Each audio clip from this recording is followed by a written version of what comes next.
Bismillahirrahmanirrahim. Assalamu alaikum guys. Welcome to my YouTube channel English with Tahir Ali. This is your host Tahir Ali. आज का हमारा topic बहुत ही grass root level का है, जो कि है an essential structure of a British sentence, कि एक इंग्लिश सेंटेंस का बेसिक स्ट्रक्चर क्या है और उसके बेसिक पिलर्स कौन से हैं।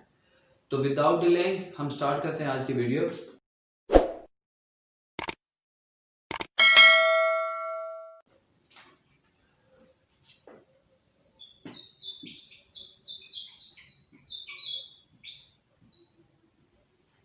What is a sentence? एक सेंटेंस क्या होता है, आज हम इसके बेसिक पिलर्स को अंडरस्टैंड करेंगे कि फंडामेंटली एक सेंटेंस के कौन से बेसिक पार्ट्स होते हैं। जी, तो डियर स्टूडेंट्स एंड फ्रेंड्स, आज हम सीखेंगे कि एक ब्रिटिश सेंटेंस के अंदर कितने बेसिक पार्ट्स होते हैं और एक ब्रिटिश सेंटेंस, इंग्लिश सेंटेंस कितने पिलर्स पर स्टैंड करता है।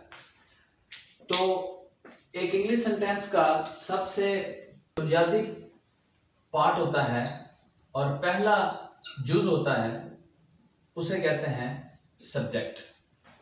सब्जेक्ट मीन्स अ डूअर, एक ऐसा नाउन या प्रोनाउन जो उस सेंटेंस के अंदर आने वाले किसी एक्शन को परफॉर्म कर रहा होता है, that is called a subject. Urdu में एक सब्जेक्ट को हम बोलते हैं फाइल, और आप डूअर बोल सकते हैं, सब्जेक्ट बोल सकते हैं, काम करने वाला भी इसको कह सकते हैं। एक सब्जेक्ट के अलावा जो सेंटेंस का दूसरा मेन पिलर होता है, जिसके ऊपर एक सेंटेंस स्टैंड करता है, that is called a verb. उसे कहते हैं एक वर्ब। वर्ब कहते हैं उर्दू में फेल को।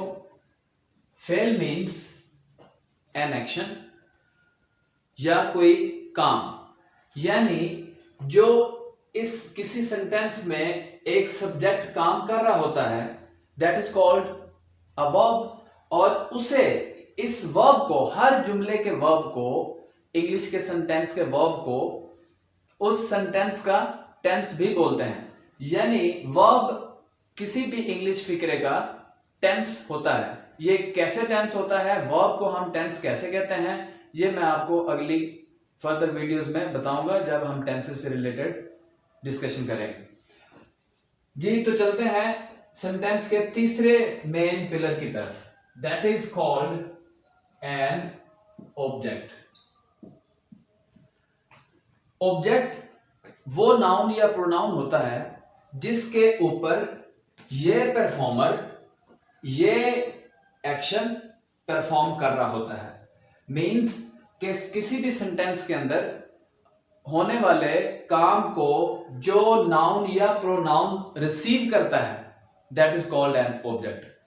तो अब इनकी मजीद आगे ब्रांचेस हैं, हम उनको डिस्कस करते हैं कि वो क्या है। सबसे पहले आइए सब्जेक्ट की तरफ। सब्जेक्ट की आगे दो ब्रांचेस होती हैं जिनको हम बोलते हैं नाउन एंड प्रोनाउन। सब्जेक्ट के आगे दो ब्रांचेस हैं, यानी सब्जेक्ट, कोई भी सब्जेक्ट या तो एक नाउन पर मुश्तमिल होगा या किसी प्रोनाउन पर मुश्तमिल होगा। ये वर्ड असल में प्रोनाउंस होता है, यानी इसकी प्रोनाउंसिएशन जो होती है वो होती है प्रोनाउन। तो समटाइम कुछ स्टूडेंट्स भी और कुछ नॉन इंग्लिश स्पीकर्स वो इसको गलत प्रोनाउंस करते हैं, यानी प्रोनाउन बोलते हैं। असल में ये वर्ड है प्रोनाउन। तो प्रोनाउन या नाउन सब्जेक्ट हो सकता है, यानी इन दोनों में से कोई भी सब्जेक्ट हो सकता है। नाउन जैसा कि आप समझते हैं, जानते भी होंगे कि नाउन का मतलब होता है इसम, यानी कि किसी भी शख्स का या किसी भी चीज का या किसी भी जगह का असल नाम। तो नाउन की वैसे तो 5 टाइप्स हैं, वो हम फर्दर जो सिर्फ नाउन के ऊपर हम डिस्कशन करेंगे उसमें मैं आपको बताऊंगा। लेकिन अभी जो सब्जेक्ट के तौर पर मेनली जो टाइप्स नाउन की हैं हम वो डिस्कस करेंगे। जो है दो, जिसे कहते हैं proper noun and common noun. Proper noun और कॉमन नाउन को आपने छोटी क्लासेस से सीखा होगा, समझा भी होगा। छोटी क्लासेस से ही इंग्लिश की जो ग्रामर की बुक्स होती हैं उनमें ये बताया जाता है कि कॉमन नाउन क्या है, प्रॉपर नाउन क्या है। उर्दू में भी बताया जाता है। तो ये आप थोड़ा सा इसको मिसकंसेप्शन भी है कॉमन नाउन और प्रॉपर नाउन के हवाले से, उसको भी आप समझ लीजिए। प्रॉपर नाउन होता है वो नाम किसी भी शख्स का या जगह का या चीज का वो नाम जो उसकी आइडेंटिफिकेशन करता हो। अब उर्दू में प्रॉपर नाउन को क्या कहते हैं, इसमें मार्फा। अब मार्फा जो वर्ड है ये मार्फत से निकला है। मार्फत का मतलब है पहचान, ऐसा नाउन जो किसी शख्स की पहचान करवाता हो, यानी किसी शख्स की आइडेंटिफिकेशन वाला जो नाम है, किसी जगह की जो आइडेंटिफिकेशन का जो नाम है, किसी चीज की जो आइडेंटिफिकेशन का जो नाम है, उसे हम कहते हैं प्रॉपर नाउन। यानी किसी भी चीज का, किसी शख्स का या किसी जगह का असल नाम जो होता है, जो उसकी पहचान होता है, that is called a proper noun. और जो कॉमन नाउन होता है, कॉमन इसके नाम से भी आप जज कर सकते हैं, अंडरस्टैंड कर सकते हैं कि कॉमन का मतलब है आम। जैसे कि एक शख्स है, उसकी पहचान का नाम है अब्दुल्ला, या उसकी पहचान का नाम है मुबशर, या उसकी पहचान का नाम है फरहान, लेकिन वो उसकी असलियत क्या है, उस प्रॉपर नाउन की ओरिजिन क्या है, वो ओरिजिनली क्या है। फॉर एग्जाम्पल, एक Abdullah originally he is a boy, he is a man, तो man and boy will be called a common noun. जो तमाम लोगों का नाम है, दुनिया के तमाम इंसान मैन, बॉय और गर्ल, वुमन होते हैं, तो उनको हम कॉमन नाउन कहते हैं। तो सब्जेक्ट में दो मेन पार्ट्स हैं, या तो सब्जेक्ट कोई नाउन होगा, नाउन में या तो कोई शख्स का, जगह का या चीज का असल नाम होगा, उसकी पहचान का नाम होगा, या कॉमन नाउन होगा, जैसे कि boy, man, girl, woman, chair, garden, city, country. तो इसी तरह से जो प्रोनाउंस होते हैं, जो सब्जेक्ट के तौर पर आते हैं, उनको हम डिस्कस करते हैं। और जो सिंगुलर प्रोनाउंस होते हैं, जो वाहिद सब्जेक्ट के तौर पर आते हैं, उनको हम कहते हैं ही, शी और इट। और जो प्लूरल प्रोनाउंस हैं, जो प्लूरल सब्जेक्ट के तौर पर आते हैं, वो हैं आई, वी, यू एंड दे। तो फ्रेंड्स, आपने समझा कि सेंटेंस के बेसिक पिलर में से पहले पार्ट जिसको हम सब्जेक्ट कहते हैं, उसके मजीद दो उसकी शाखें हैं। एक या तो सब्जेक्ट नाउन हो सकता है या सब्जेक्ट प्रोनाउन हो सकता है।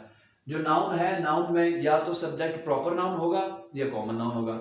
अगर नाउन नहीं है तो वो सब्जेक्ट एक प्रोनाउन होगा। प्रोनाउन जो होगा वो he, she, it, I, we, you, they में से कोई एक होगा। तो इसलिए ये जो सारे प्रोनाउंस हैं, इनको हम सब्जेक्टिव प्रोनाउन कहते हैं, क्योंकि ये प्रोनाउन सिर्फ सब्जेक्ट के तौर पर इस्तेमाल हो सकते हैं। तो सेकंड पार्ट है इसका, सेकंड पिलर एक सेंटेंस का है वर्ब। वर्ब की भी आगे दो ब्रांचेस हैं। एक को हम बोलते हैं हेल्पिंग वर्ब,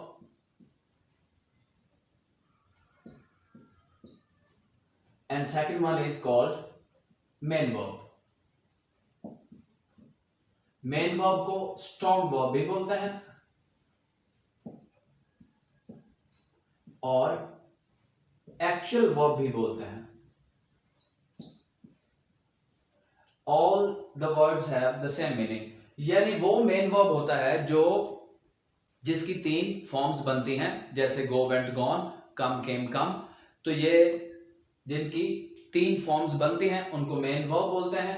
और जो हेल्पिंग वर्ब है, ये इस मेन वर्ब की हेल्प कर रहा होता है to recognise the tense of that sentence, कि उस जुमले का टेंस कौन सा है, यानी उस जुमले का मेन टेंस कौन सा है, कि वो प्रेजेंट का है, पास्ट का है या फ्यूचर का है। तो हेल्पिंग वर्ब का इस्तेमाल किसी भी सेंटेंस में उसके टेंस को रिकॉग्नाइज करने के लिए होता है जी। तो तीसरा जो इसका पिलर है एक सेंटेंस का, उसे कहते हैं ऑब्जेक्ट।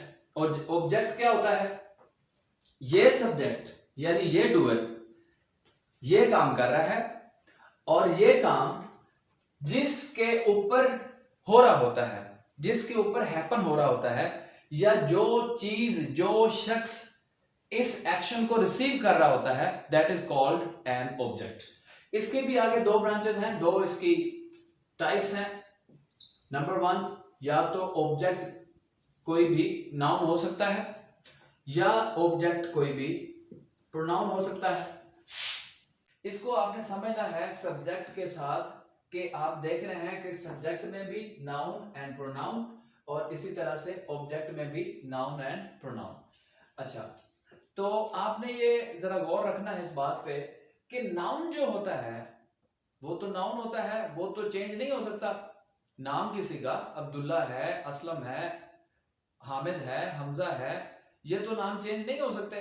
वो अगर एक डूअर के तौर पर आएंगे तो भी वही रहेंगे, उनकी शक्ल भी वही रहेगी, उनका स्ट्रक्चर भी वही रहेगा, और जब वो ऑब्जेक्ट के तौर पर आएंगे तो भी वही रहेंगे।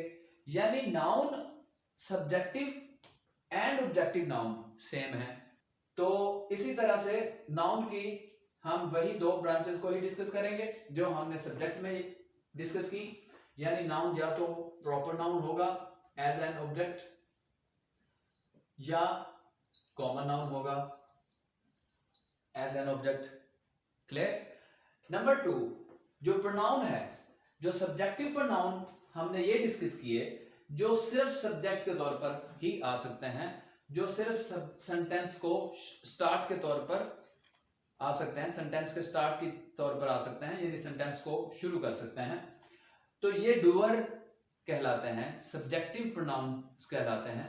इसलिए ये अपनी जगह कहीं और शिफ्ट नहीं कर सकते, यानी ये चेंजेबल नहीं है in the position of a sentence. Understand? तो नंबर 2, जब ये प्रोनाउंस ऑब्जेक्ट की जगह पर आएंगे तो इनकी शक्ल बदलेगी। ये जब मैं आपको further active voice, passive voice की या डायरेक्ट इनडायरेक्ट की वीडियोस अपलोड करूंगा तो उसमें मैं आपको ये सारी चीजें बताऊंगा कि पर्सनल प्रोनाउंस क्या होते हैं और इनकी फॉर्म्स और केसेस क्या होती हैं। तो अभी आप फिलहाल समझें कि सब्जेक्ट के जो प्रोनाउंस हैं, जब ये ऑब्जेक्ट की जगह पर आएंगे तो इनकी शक्ल, जो इनकी फॉर्म है, वो कैसे बदल जाती है। जो सब्जेक्टिव प्रोनाउन ही हमने उधर देखा, जब वो ऑब्जेक्ट की जगह पर आता है तो वो हिम बन जाता है, शी जो होता है वो हर बन जाता है, और it remains it on the both positions. फर्क सिर्फ इतना होता है कि इट जब सब्जेक्ट के तौर पर आता है तो उसका आई कैपिटल होता है, अगर ये फिक्रे को शुरू करे तो। मेरा मतलब है कि अगर ये सेंटेंस का फर्स्ट वर्ड होगा तो आई इसका कैपिटल होगा। तो जो ऑब्जेक्टिव इट होता है, इसका आई ऑलवेज स्मॉल होता है, क्योंकि ये सेंटेंस के ऑलमोस्ट मिड और एंड पर आता है। इसी तरह से जो आई सब्जेक्टिव आई है, और जब ये ऑब्जेक्ट की जगह पर आता है तो ये वी बन जाता है, और वी जब ऑब्जेक्ट बनता है तो अस बन जाता है। You remains you on both the positions. इसका भी फर्क सिर्फ इतना है, अगर सब्जेक्टिव यू होता है तो अगर वो फर्स्ट वर्ड होता है सेंटेंस का तो इसका वाई कैपिटल होगा, अदरवाइज इसका और इसके स्ट्रक्चर में कोई फर्क नहीं है। और लास्ट जो सब्जेक्टिव प्रोनाउन है दैट इज दे, और जब ये ऑब्जेक्ट की जगह पर आता है तो ये बन जाता है them.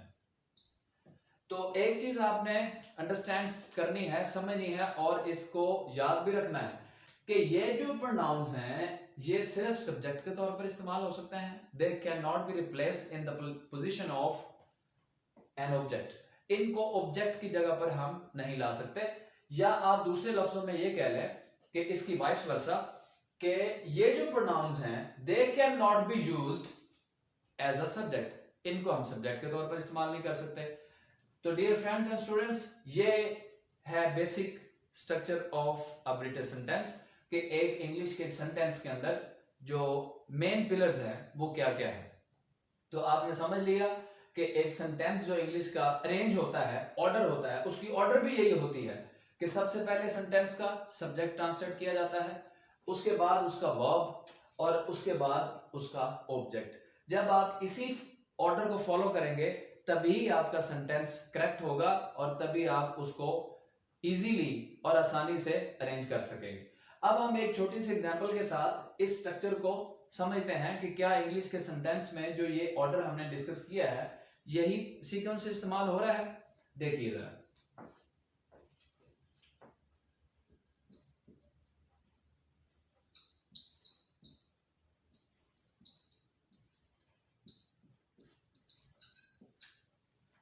He eats an apple। आपके पास एक छोटा सा सेंटेंस है, इसको हम जज करते हैं कि क्या इसके अंदर यही मेन पिलर्स हैं और इस सेंटेंस का सीक्वेंस भी यही है जो हमने अभी डिस्कस किया है। तो देखें कि ये ही जो है ये हमारे सेंटेंस का सब्जेक्ट है और आप देख सकते हैं कि ये सब्जेक्ट हमें कहां से मिल रहा है, प्रोनाउन से मिल रहा है। यानी या तो ये एक सब्जेक्ट प्रोनाउन हो सकता है, यहां पर ही की जगह कोई नाउन भी हो सकता था, प्रॉपर नाउन भी हो सकता था, कॉमन नाउन भी हो सकता था। यानी ही की जगह पर अली भी आ सकता था, ही की जगह पर बॉय भी आ सकता था, मैन भी आ सकता था। यानी प्रॉपर नाउन और कॉमन नाउन दोनों आ सकता था। उसके बाद ईट्स, ईट्स क्या है, इस सेंटेंस का वर्ब है जो कि सेकंड नंबर पर आ रहा है। हमारे सीक्वेंस में भी सेकंड नंबर पर हमें वर्ब मिल रहा है। तो वर्ब यानी कि काम, ये डूअर, ये सब्जेक्ट क्या काम कर रहा है, it will come at the second number. तो ये इसका वर्ब हुआ, ये इसका सब्जेक्ट, और ये काम यानी नंबर 2 पे आने वाला जो पिलर है ऑफ अ सेंटेंस, ये जो काम हो रहा है ये काम किसके ऊपर हैपन हो रहा है, किसके ऊपर वाकया हो रहा है। या आप यूं कह लें कि ये काम कौन सा वर्ड हमारे सेंटेंस के अंदर इस वर्ब के एक्शन को रिसीव कर रहा है, that will be called an object. यहां पर इस सेंटेंस में आपके सामने ये एप्पल इस एक्शन को रिसीव कर रहा है, यानी ये काम किसके ऊपर हो रहा है, एप्पल के ऊपर हो रहा है, तो लिहाजा ये कहलाएगा हमारे इस सेंटेंस का ऑब्जेक्ट। तो आप देख सकते हैं कि ये एक छोटा सा सेंटेंस है, इसकी ऑर्डर आप देखेंगे तो आपको सेम यही ऑर्डर मिलेगी, सीक्वेंस भी यही मिलेगा जो एक ब्रिटिश सेंटेंस के बेसिक स्ट्रक्चर में ऑर्डर फिक्स है। ये उसी के मुताबिक subject verb and object, subject verb and object. उम्मीद करता हूं कि आपको आज की ये छोटी सी वीडियो बड़ी इंफॉर्मेटिव रही होगी। खास तौर पे ये अर्लियर क्लासेस के लिए यानी कि 2, 3, 4, 5, 6 क्लासेस के बच्चों के लिए बहुत अच्छी इंफॉर्मेशन है, और दूसरी इससे हायर क्लासेस के लिए भी जिन बच्चों को नहीं पता है उनके लिए तो ये इंफॉर्मेटिव है ही, लेकिन छोटी क्लासेस जहां पर ये, क्योंकि ये जो टॉपिक हमने डिस्कस किया है, मैंने पहले भी ये आपसे बात डिस्कस की है कि आज का टॉपिक बड़ा ही ग्रास रूट लेवल का है, यानी ये बड़े ही बुनियादी जो हमारे टॉपिक्स हैं इंग्लिश की, जो बेसिक्स हैं उनमें से ये एक टॉपिक था। तो ये डेफिनेटली आपको बड़ा फ्रूटफुल रहेगा, इंफॉर्मेटिव रहेगा। उम्मीद करता हूं कि आपको अच्छे से समझ आ गई होगी। इससे ही रिलेटेड अगली मेरी जो नेक्स्ट वीडियो आएगी उसमें आप देखेंगे कि एक उर्दू सेंटेंस को हम इंग्लिश में कैसे कन्वर्ट कर सकते हैं और एक उर्दू सेंटेंस से हम इंग्लिश का टेंस कैसे जज कर सकते हैं। That will be much much crucial video for everybody of you, तो उससे आप बिल्कुल भी मिस नहीं करिएगा। तो मिलते हैं अगली वीडियो के साथ, तब तक अल्लाह हाफिज, thank you so very much.